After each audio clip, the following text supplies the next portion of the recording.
Hello, everyone. I'm really excited to be back here today to talk to you for a few minutes about something you know is very important to me this year, and that is performance management. And with that, I have invited Kimberly Athridge to join me. She is our leader over the Central Business Office, and so I want to spend some time with her talking about what she's done in that to develop that team and drive the success that we see today. So without further ado, I want to welcome Kimberly and really kick off the conversation, because what is exciting about this is, it was probably about 9 months of strategy and thinking before we really came to the decision to start the Central Business Office. And then you came into the picture. So can you talk about what did it take to stand that up? Because that was a good 5-6 months worth of work before your launch date, August 1st, almost 2 years ago. So can you talk to everybody about what did it take to get that started? Yes. Well, first of all, thank you, Cindy, for allowing me to be a part of this corner conversation. It's actually a very big honor for me to be in your presence. So wanted to thank you again. Thank you. The Central Business Office was really, I think, the brainchild of you and others in the executive level. And you approached me, I think it was March of 2023, to offer me this role to dive into this uncharted territory that was the Central Business Office.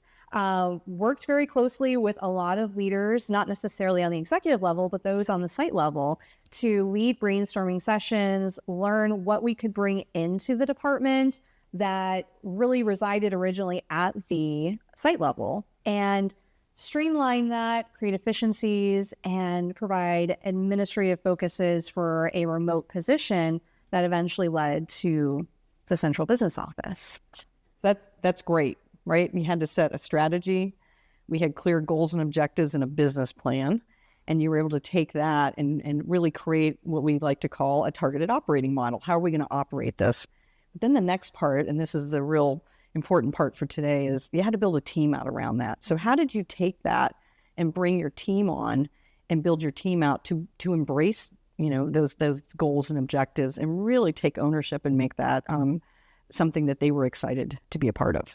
Well, as you may recall, Cindy, we started with 2 central business managers as part of the pilot program, and bringing them in and working with the community managers in forum settings to hear feedback and constructive criticism to shape and develop the core foundation of this particular program eventually led to the success of new team members coming in, grasping hold of those goals and objectives, and running with those to lead their properties that they were taking a hold of at the time that they transitioned into the program.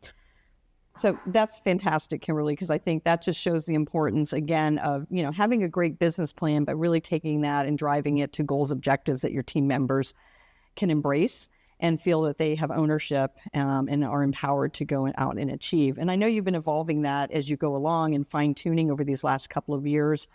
And looking at ways to make those even more exciting for your team members. But with that, what I also saw, which was why I was excited to have you come in today, was it wasn't just about setting performance goals. I've also seen what you're doing around development for your teams. We all know we want people in the company to feel like they can develop within the group they're with, and how can they develop within the company. So can you talk a little bit about how you brought the focus of development into what you're doing with your teams? Yes, certainly. So we were originally looking at how do we build the baseline, but then going into development, as we grew our portfolio, we gained more confidence entering into different portfolios, not necessarily just with KETTLER, but also with third-party clients. How do we elevate our team members? And I was able to develop career ladders for my team members. We actually just promoted one of our team members to a senior level. And then also we have entry-level opportunities for leasing consultants that have never taken on what used to be an assistant manager's requirement. They can now come into the Central Business Office and learn the foundations of reading a ledger, making adjustments, being able to process a final statement, working with delinquency. These are all new potential objectives for them to strengthen their abilities and then eventually go on to maybe a SASM or a sales and service manager, or even continue with the Central Business Office and work up to a manager or a senior level. That's fantastic, because that development portion is what we hope is going to help retain really great talent that we bring into the company. So I'm excited to see your team is going to have an opportunity to grow within your team, but they're also seeing opportunities, outside of that team within KETTLER. So I think that is just a fantastic story. So let's lay this out. Good strategy, great business plan, fantastic execution. What does that lead to at the end of the day? It's all about results. So now that we've got this amazing team put together, we also have some amazing key performance indicators that I'm love for you to share a little bit about. How is that driven? What results are you impacting that really is what's supercharging this with our clients and making this a great value proposition that we bring to our clients from KETTLER? I think in general, we're able with the centralization to monitor and witness progress because we have a little bit more control over how things are progressing through the legal system, as well as the functionality within the properties.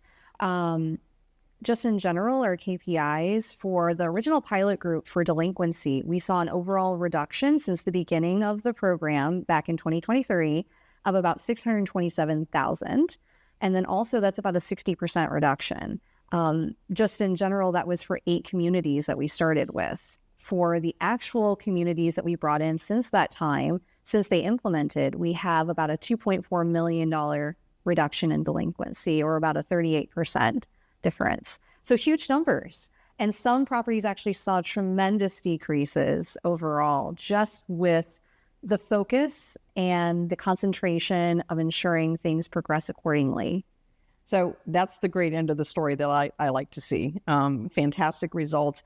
And I'm assuming those results go right back into your team and they can feel really excited and that they drove those results, and it becomes part of how they're evaluated, part of their growth and development plan, but also how they're rewarded as they're growing in their career here at KETTLER. So just an overall fantastic story and a great success story for KETTLER.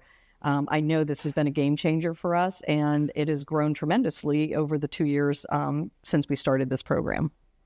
So what's next? That's the exciting part, because I know you're not done. Every time I talk to you, you have got more ideas and more thoughts around how to optimize and make this your whole entire group more efficient and your teams more efficient. And that's the beauty of centralization, because you have the ability to really look at this across all the properties that you're managing this with and how the whole process works. So, I love technology, and I know you love technology, because every time I turn around, you've got more ideas and things that you're doing with technology to optimize. So talk a little bit about how you see what we're doing with our current technology, and we're talking about our new AI technologies that are going to be coming in. How do you see that benefiting your teams as you move forward, and how are you getting them engaged to be part of that transformation that we're still trying to make to be as efficient as we can? Well, as we all know, the CBO is fully remote, as you mentioned. So technology plays a big key component in what we do on our day-to-day. If we don't have technology, we can't function. However, recently, just within the past year, we've partnered with the KETTLER IT department, as well as our software providers, to build out templates, trackers, and other efficiencies to increase our capacity overall as a department. Not only did these specific items benefit the CBO, they benefited also all of KETTLER that utilizes the software we currently have in place.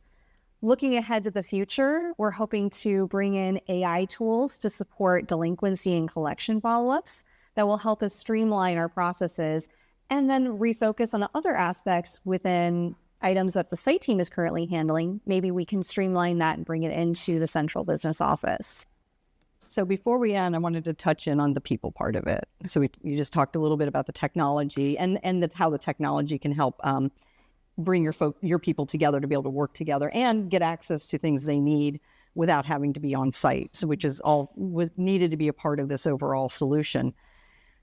You've got a remote team. I met with them recently at our symphony event, and wow, what an engaged team you had. They were so excited. They just seemed like they were so together as a team, very excited about their leader. They had wonderful things to say about you, but how do you build that engagement? Can you talk a little bit more about that with a team like yours so that they are part of the KETTLER family and also feel engaged as a team working together? Well, culture was a very big focus for us at the very beginning of this program. Initially, upon our first in-person quarterly meeting, we actually met here at Trilago, And we talked about culture. How do we build a team environment in a remote setting that focused on bringing us close together as a unit to ensure, one, the success of the program, but also to allow remote employees to feel confident and successful in what they're doing and feel that connection with their fellow teammates. So that was our main focus at the very beginning of this program. In addition to our quarterly meetings, which we still have, we also do weekly team meetings via our Teams platform. And then we also do monthly individual check-ins that I have with my team members to make sure that they're still feeling confident in what they're doing. Are there any opportunities that I can provide them to strengthen their education or allow them to elevate themselves in the future? What are their goals? What can we work towards to ensure they feel motivated to take the next step in their career pathway? Well, Kimberly, that was a great way to kind of end our little segment today. I know there's a lot more behind the central business office than what we even covered today, but I hope it's a really great example for everyone to see, you know, the importance of us having a strategy, setting a good business plan, developing those goals, objectives, but more importantly, building a team and driving those goals and objectives with the team so they really can take ownership of them, drive those, and see the success and the reward that I hope they're all getting from that. So I think it's been a great example of what we really want to lean into. And thank you today for sharing that with us.